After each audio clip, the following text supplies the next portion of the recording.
Today we are reacting to Epstein Files shows they planned the whole thing. The pandemic, bro, the curve, it was planned. They've been planning this for a long time, bro. The elites have been planning the pandemic even before the pandemic happened. We'll be going through the Epstein Files, and if you don't know what's going on, let's check it out. First, we've got population.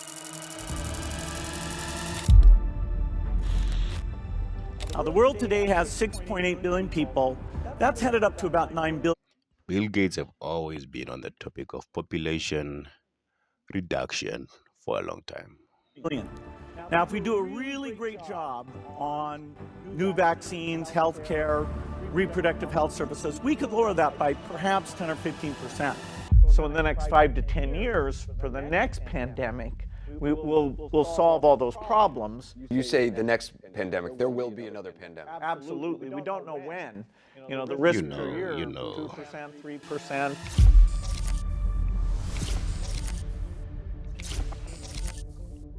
So we, we'll have to prepare for the next one. That, I'd say is, Chad, are you will prepared get attention this time. for the next pandemic? As Bill Gates said, there'll be a next pandemic. Fairly predictable, and it won't be the last pandemic. The next one could be far more severe. I had predicted there was a risk of a pandemic, and sadly, that came true. Predicted, you planned it, nigga. The brand new Epstein Files show that they may have planned the whole thing from the get-go. These documents prove that the infrastructure needed to profit from a major global pandemic had already been meticulously planned years before COVID. The elites, all what they care about is making money, bro. The whole pandemic was a business plan. They give you the virus, they give you the cover, then they sell you the solution, which is the vaccine, and they made a lot of money. COVID-19. It exposes a massive financial system designed around pandemics that was quietly running long before the world ever shut down.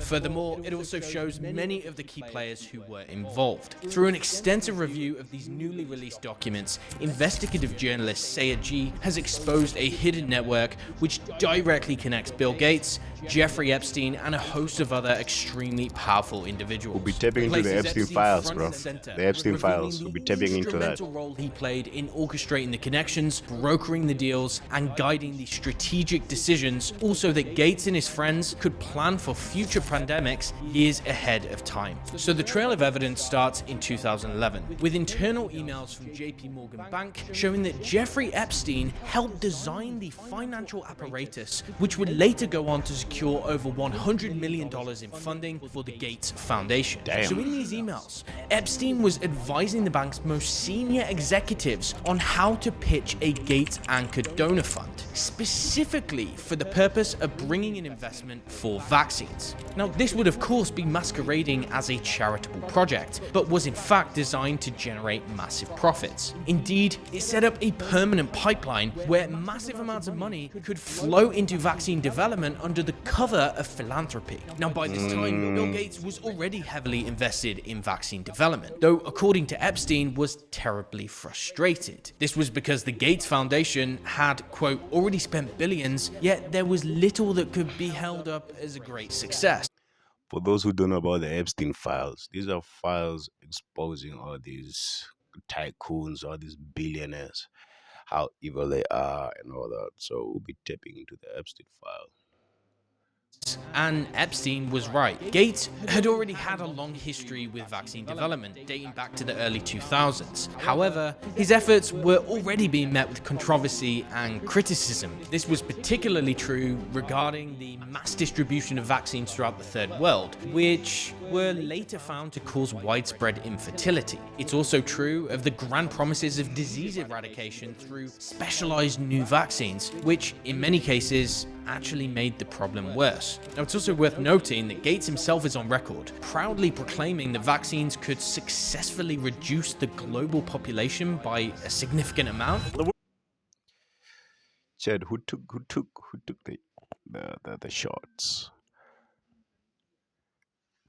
Who took the shots? The world today has 6.8 billion people. That's headed up to about 9 billion. Now, if we do a really great job on new vaccines, healthcare, reproductive health services, we could lower that by perhaps 10 or 15%. And indeed, it's phrases like this which really make you wonder about his intentions. But when we fast forward just 2 years into the future, this vaccine funding project that him and Epstein were colluding on would finally materialize. So in 2013, the Gates Foundation went on to create a special investment structure, which they called the Global Health Investment Fund. On the face of it, it allowed private investors to inject money into drug and vaccine development for the stated purpose of improving global health. In return, investors would bring in steady returns between 5 and 7%. Nothing too strange there. However, the key difference and what made this unusual was that these investors were offered a 60% guarantee of principal. And what does that mean? It means that private investors would only be risking a maximum of 40% of their original investment. If things didn't go well, of course. The other 60% loss, well, that would be covered by the Gates Foundation and its partners, using philanthropic and public money. Now, in plain words, private investors got to keep most of the profits if things went well, but they were mostly protected from the biggest risks by charity and taxpayer-backed money. And why is this significant? Because this setup basically turned global health issues like pandemics into seriously profitable business opportunities, all with low risk. It means that there was now a real incentive to pump massive funds into these kinds of projects, and it also laid the groundwork for everything that followed later on. However, Epstein's role in this story doesn't end there. Over the years, he continued to expand Gates' influence in the field of pandemic preparedness. Furthermore, the financial foundation from Mind you, this was 2011, bro. They were funding the vaccine while the virus they even started. 2011, they were already working on the vaccine to create the virus, and then they would sell the vaccine and they'll make billions. So it was all part of the plan, bro. 2011 quietly paved way for something much bigger. And with the money pipeline now secured, the next phase was turning those resources into actual global governance. Fast forward just 2 years to 2015, documents show that the Gates Foundation was already in active discussions with several other groups about pandemics and global responses. This was way ahead of any outbreak. Many of those groups overlapped with the International Peace Institute, which in that same year proposed a high-level expert convening in Geneva, and the topic of focus was how to most effectively address and prevent pandemics. Now, although the Gates Foundation publicly declined to fund the event, it went ahead anyway and was hosted by its president, Rod Larson. This meeting involved major groups like the Director General of the World Health Organization, the World Bank, MSF International President, and senior UN and global health officials. Now, it's worth noting that this guy Larson already knew Gates personally. In fact, he'd been dining with him at Jeffrey Epstein's residence just 2 years prior. Right. And so therefore, it's highly possible that they were at least somewhat ideologically aligned by that point. And even after the funding refusal,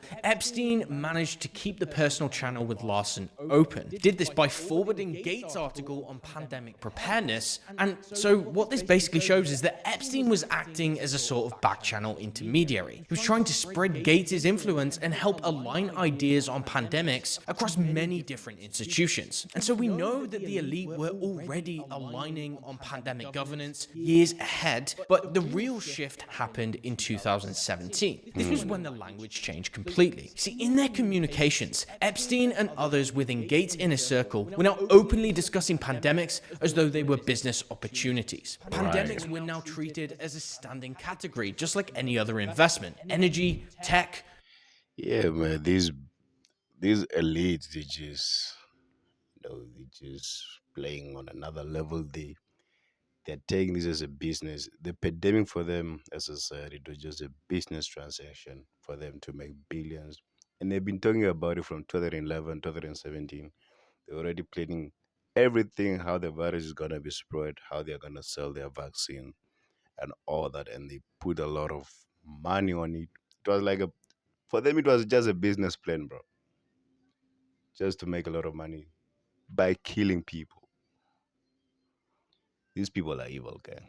construction. In other words, the Bill concept of a Gates. pandemic was no longer seen as a rare disaster. Rather, these were now events that could be predicted, The planned rich, for, and potentially manufactured to turn billionaires. into massive sources of revenue and resource acquisition. Furthermore, during this time, Epstein was also brokering specialists directly into Gates' office for the specific purpose of simulating pandemics. One example is a text thread from Epstein's phone with an unidentified physician who cites their work experience with the United Nations, the World Health Organization, the Gates Foundation, and the World Bank. This doctor specifically mentions pandemic simulation as a key career credential, and in response to this, Epstein directly recommends to connect with Bill Gates. Now, this shows that these guys weren't merely interested in pandemics as a hypothetical. No, they were investing heavily in actual simulations, like they were preparing for something that they knew was going to happen in the near future. And coincidentally, that same year, the World Bank launched the first ever pandemic emergency financing facility. This was the first of its kind pandemic catastrophe fund, which supplied $320 million in bonds to be sold off to private investors. Of course, it just so happens that coronaviruses were explicitly named as one of the covered risks in those bonds. Bro, like, the leads, they play on a different level because all these guys, the guys that run the world, all these guys, they are homies, man. They are guys that sit together, they eat together. So everything is planned. It's part of their game plan. And the elites keep winning because they know what they're doing. They are running the world. They don't play by the rules. They make the rules. It's crazy, bruh. It's crazy. So the timing here is really quite striking. The whole pandemic was planned. They even created pandemic funds, whatever things. Before the pandemic even happened, they created all these in place so that people can use their banks and all that. So it's a whole, yeah, 1+1 is 2. Put the numbers together yourself. And also, And the vaccine, it's to prevent fertilization so that whoever takes the vaccine will not be able to give birth. And then at the end of the day, they are reducing the population growth. very convenient. That's the whole point of the vaccine. Now, at the very least, it suggests that these institutions were already planning, at least financially, for a coronavirus-style outbreak, at least 3 years in advance. 3 Now, when you years in put all of advance is this crazy. together, what came next is almost impossible to overlook. In October 2019, 3 just years in 6 weeks advance. before COVID even appeared, the world saw a full-scale rehearsal, and Event 201 took place. Event 201 was a major pandemic simulation exercise, specifically modeled on a novel coronavirus. It was co-hosted by the Johns Hopkins Center for Health Security, the World Economic Forum, and of course, the Bill and Melinda Gates Foundation. And what did they do? Its main focus was looking at how to shape government policy during a viral outbreak, how drug supplies would be distributed, how to shape media coverage, public health messaging, how to handle and limit social media posting, how to force members of the general public to comply with rules and regulations, and how countries would need to work together in a unified response. Now, does this feel like a coincidence to you, or is something far more deliberate going on? I mean, how is it even possible to rehearse the exact scenario 6 weeks before it even happens? By this time, everything was in place. The money, the simulations, the network, the tech. 6 weeks later, the real thing begins. Now, although these documents are not proof, they don't provide definitive proof, when you factor in all of the other evidence, ranging from the pre-held patents, coronavirus, the mRNA vaccine technology, spike proteins, the millions in dollars of funding going towards gain-of-function research, it really is starting to look like the whole thing might have been planned from the start. This network had already built the financial tools, the policy blueprints, the pandemic simulations, the vaccine patents, the elite connections needed to respond to and profit from a major global outbreak. It involved Epstein, Bill Gates, major financial institutions, many. Yeah, man, all these niggas are evil. But yeah, that was the video, man. Like, subscribe. What are your thoughts on this?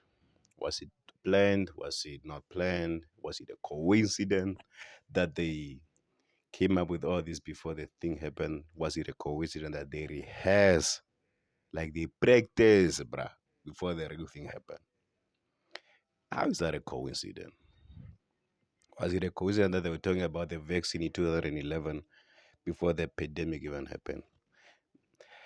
What are your thoughts on that? Maybe it's just a coincidence. I'm out.